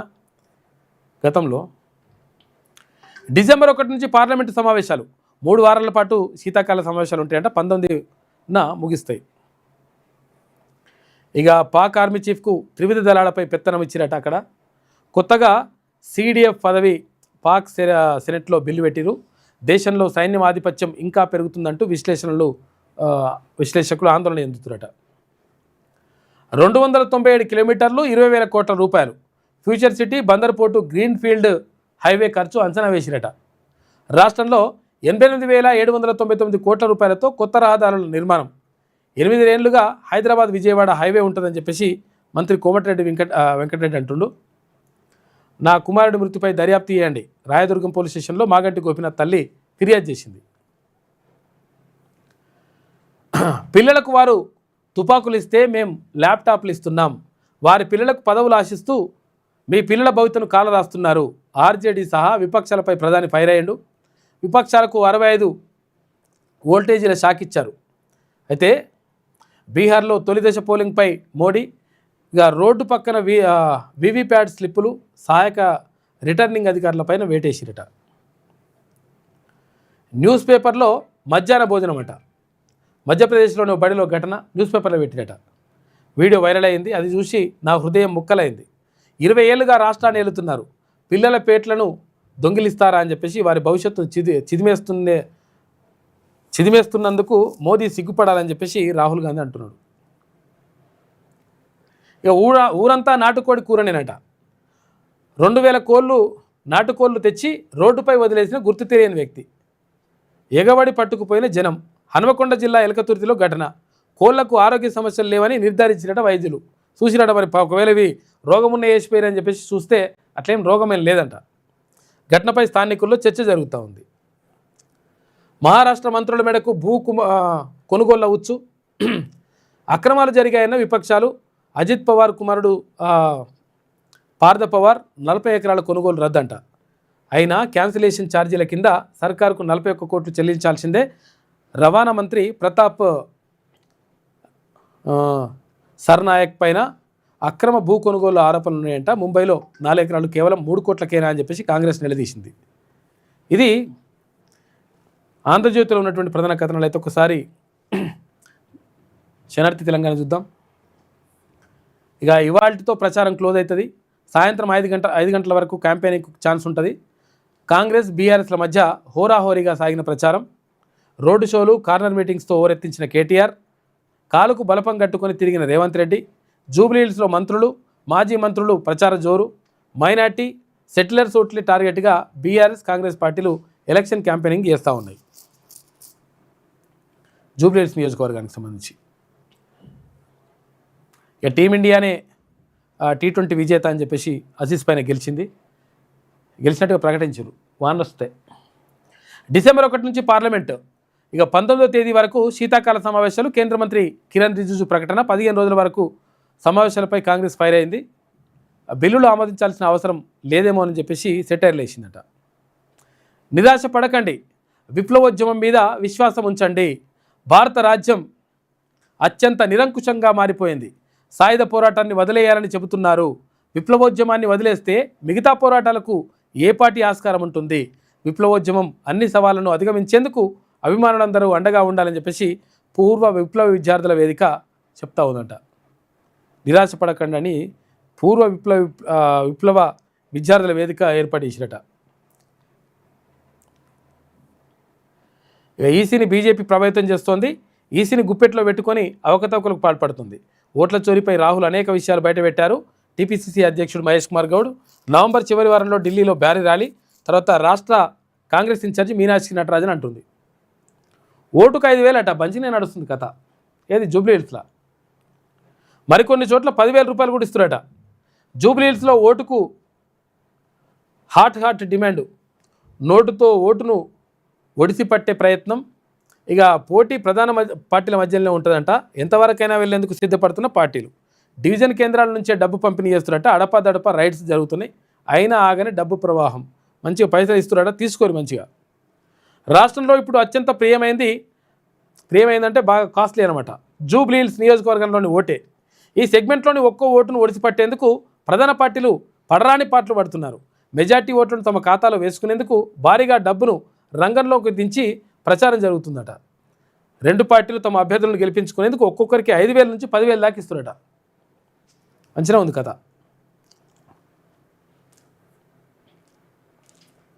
అల్లర్లకు పాల్పడితే చర్యలు తప్పవని చెప్పేసి ఇక్కడ సిపి అంటున్నాడు. సెగ్మెంట్ పరిధిలో 144 సెక్షన్ విధించాం. పోలింగ్ స్టేషన్ నుంచి 200 మీటర్ల వరకు నిషేధాజ్ఞలు అమల్లో ఉంటాయి. పోలింగ్కు ప్రజలు సహకరించాలని చెప్పేసి హైదరాబాద్ సిపి సజ్జనార్ అంటున్నాడు. నిప్పురవ్వతో రైతు ఏడాది కష్టం బూడిదైపోయిందంట. అగ్నికి ఆహుతైన 400 క్వింటాల పత్తి పంట. సహాయక చర్యల్లోనూ ఫలితం శూన్యం. గుండెలు పగిలిగేలా రోధిస్తున్న రైతు కుటుంబం అంట. నష్టపరిహారం ఇవ్వాలని గ్రామస్తుల విజ్ఞప్తి. మానకొండూరు నియోజకవర్గం బెజ్జంకిలో ఘటన జరిగిందంట. 400 క్వింటాల పత్తి మొత్తం తగలబడిపోయిందంట. ప్రభుత్వం ఇటువంటి వాళ్ళని 100% ఆదుకోవాలి. చాలా దారుణమైనటువంటి పరిస్థితి. నిజంగా దురదృష్టకరం ఇది. దురదృష్టమా, వాడిని పెట్టిండా, ఏం చేసి ఏమైందో తెలియదు, కానీ ప్రభుత్వం ఆదుకోవాలి ఇటువంటి పరిస్థితుల్లో. లేకపోతే రైతు కుటుంబం మొత్తం కూడా రోడ్డు మీద పడుతుంది. వాళ్ళకు ఇక దారుణమైన పరిస్థితి ఉంటుంది. రైతులకు అటువంటి వాళ్ళని ఆదుకోవాలి 100%. ఫెవికాల్ బంధం కిషన్ రెడ్డి రేవంత్ రెడ్డిది కుమ్మక్కైందని చెప్పేసి ఇక్కడ హరీష్ రావు అంటున్నాడు. ఇక ఊరంతా నాటుకోడి పులిసేనట. పంట పొలాల్లో 100 కోళ్ళు కాదు 2,000 కోళ్ళు వదిలినట.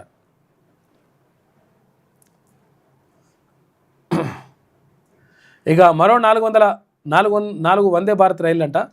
వారణాసి నుంచి జెండా ఊపి ప్రారంభించిన మోడీ స్టేషన్ల మధ్య తగ్గనున్న ప్రయాణ సమయం. దేశంలో మొత్తం 164 వందే భారత్ రైళ్లు పరుగులు పెడతా ఉన్నాయట. ఆపరేషన్ పింపుల్ సక్సెస్ అట.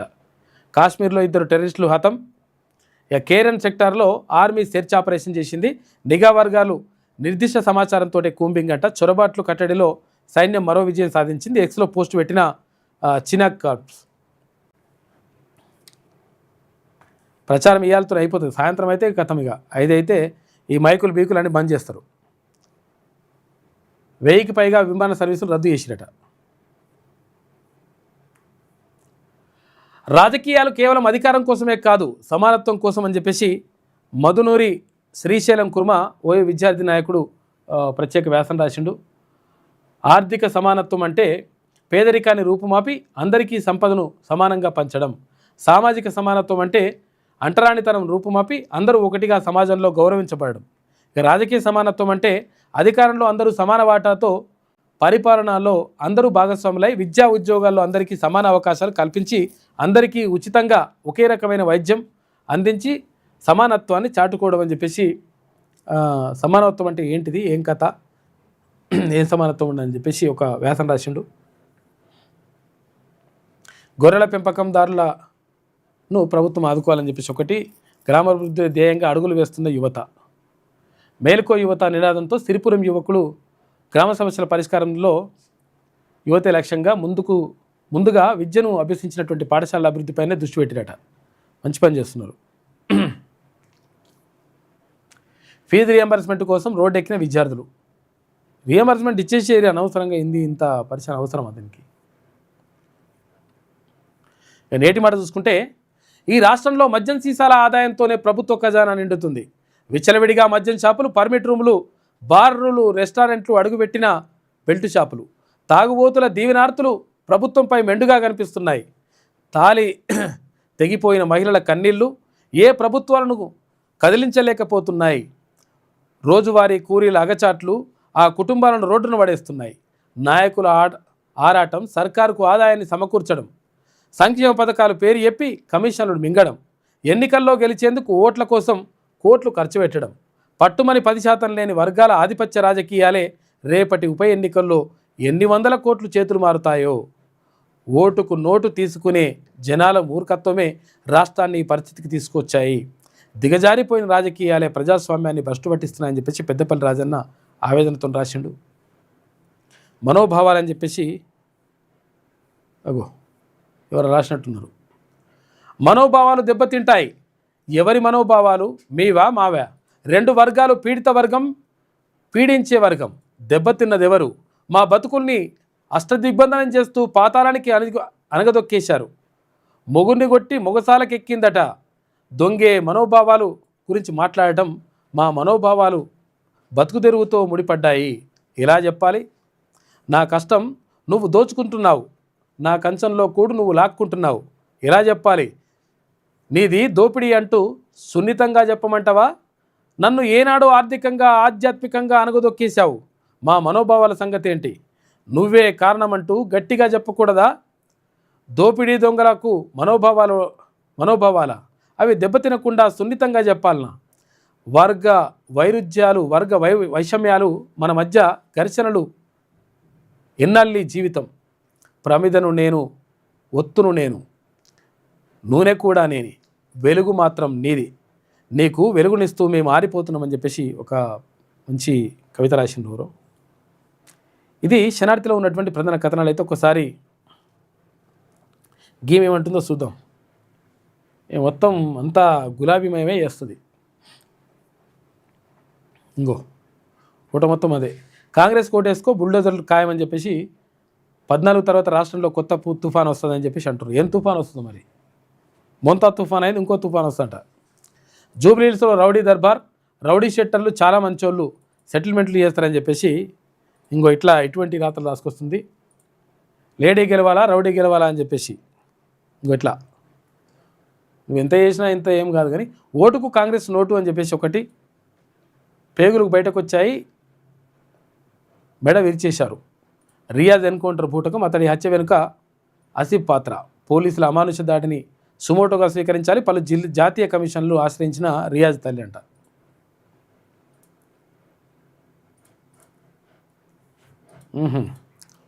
మన దొంగ గురించి రాసిందేమో. బడేబాయ్ నుంచి విషెస్ రాహుల్ నుంచి ఏది? రేవంత్కు పుట్టినరోజు మళ్ళీ నిరాశ అని చెప్పేసి వరుసగా 2వ ఏడాది విషెస్ చెప్పని సోనియా, రాహుల్, మల్లికార్జున ఖర్గే అంటారు. రాహుల్ గాంధీ ఆల్రెడీ చెప్పినట, చెప్పినా కానీ చెప్పినట్టుగా రాసుకొస్తుంది. ఇవి హైదరాబాద్లది దొంగ ఏడుపు అని చెప్పేసి మళ్ళీ ఇట్లా అదొకటి రాత్రి రాసుకొస్తుంది. ఇవి మోసాలు, భూ కబ్జాలు, బెదిరింపులు. ఇంకో ఇట్లా హైడ్రానా, మోనార్కా సమాచారం ఇవ్వరు, సమాధానం చెప్పరు. చట్టం దరఖాస్తుల్ని ఖాతరు చేయరని చెప్పేసి చట్టాన్ని మొత్తం కథం చేసిందే మీరు కదా. ఏది? ఆర్టీఐని కథం చేసి మొత్తం అదొకటి చేసి ఇప్పుడు మళ్ళీ స్టోరీలు రాసుకొస్తుంది. ఈమెనే దొంగనే దొంగ అన్నట్టుగా. అయితే కోటి దీపోత్సవానికి సంబంధించి కేంద్ర మంత్రి చెప్తున్నాడు, ఇంటర్నేషనల్ ఫెస్టివల్ చేయాలి దీన్ని. I request the government of the day in Telangana come out of the fear and recommend to the government of India to give recognition to this festival, this beautifully crafted festival as a UNESCO state festival. ఈ కోటి దీపోత్సవాన్ని మొత్తం కూడా దేశవ్యాప్తంగా అధికారికంగా నిర్వహిస్తే బాగుంటుందని చెప్పేసి కేంద్ర మంత్రి అంటున్నాడు. తర్వాత దీనిపైన ముఖ్యమంత్రి కూడా మాట్లాడిండు. ముఖ్యమంత్రి కూడా నిన్న అక్కడికి వెళ్ళి ఈ కోటి దీపోత్సవంలో దీంట్లో పాల్గొన్నారు. ఇలా రాదా వీడియో? అది ఉండే పాల్గొని ఉండే అన్నమాట. అందుకని దీన్ని జాతీయ పండుగ చేస్తే పండుగ గుర్తించాలని చెప్పేసి కేంద్ర మంత్రి గజేంద్ర సింగ్ షెకావత్ చెప్తున్నాడు దీనికి సంబంధించి.